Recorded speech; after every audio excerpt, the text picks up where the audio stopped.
Assalamualaikum warahmatullahi wabarakatuh. Jumpa lagi di podcast PKBI cabang Kabupaten Tegal. Hari ini saya sebagai moderator atau yang bertanya-tanya ya. Karena saya dari non medis. Di sini ada Mas Kenan. Perkenalkan, nama saya Kenan. Sudah pernah berkenalan di video-video sebelumnya. Di sini karena Mas Kenan basicnya sebagai perawat ya Mas ya.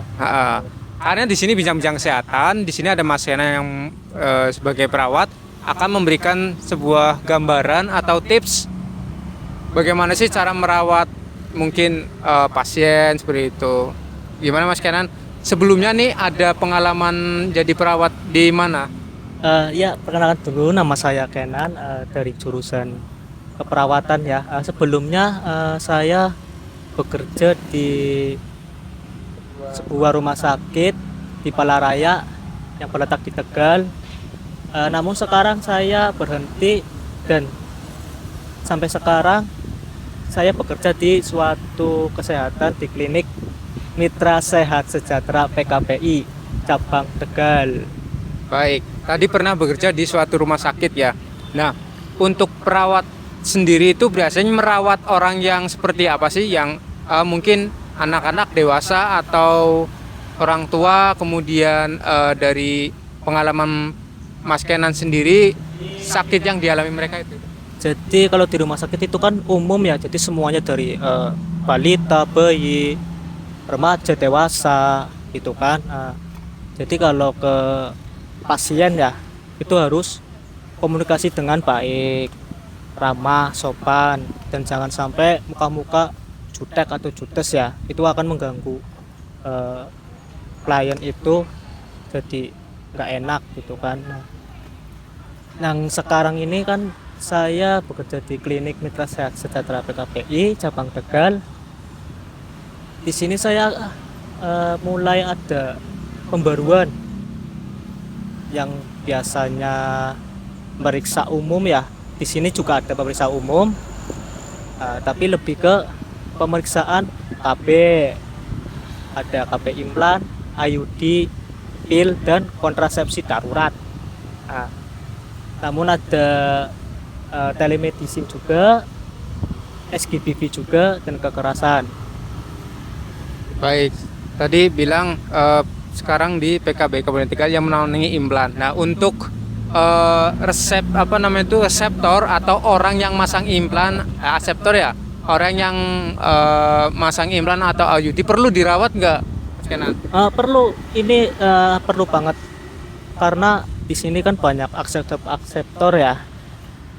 Kami juga klinik Sehat Sejahtera PKBI itu bekerjasama dengan Dinas Kesehatan dan Dinas P3AP2KB atau PKKPN.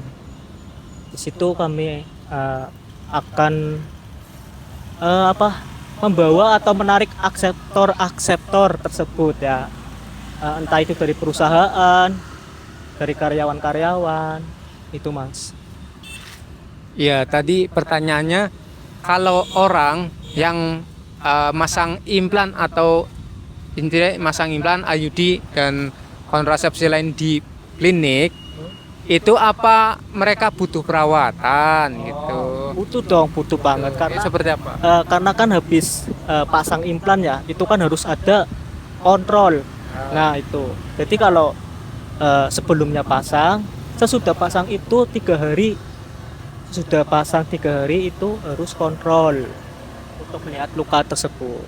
Itu dari pemasangan IUD maupun implan kontrolnya harus 3 hari atau Sama. Oh, sama. Itu cuma rawat jalan tok ya, juga nggak rawat inap. Berarti untuk kontrol itu penting banget gitu. Penting dong.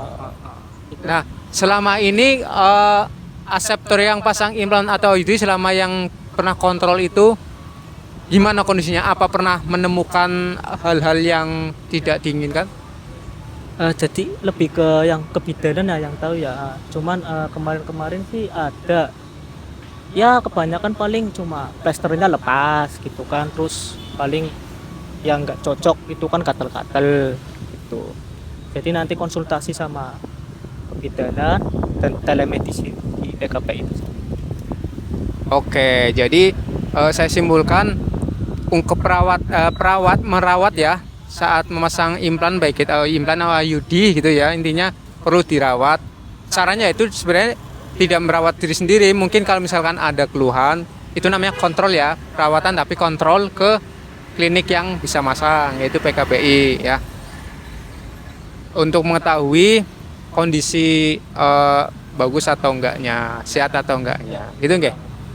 Baik, terima kasih Mas Kenan atas ilmunya, atas sharing-sharing ilmunya dan pengetahuannya.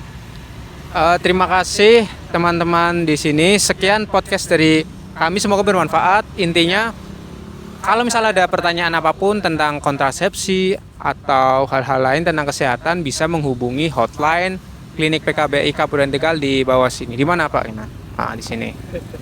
Terima kasih. Assalamualaikum warahmatullahi wabarakatuh.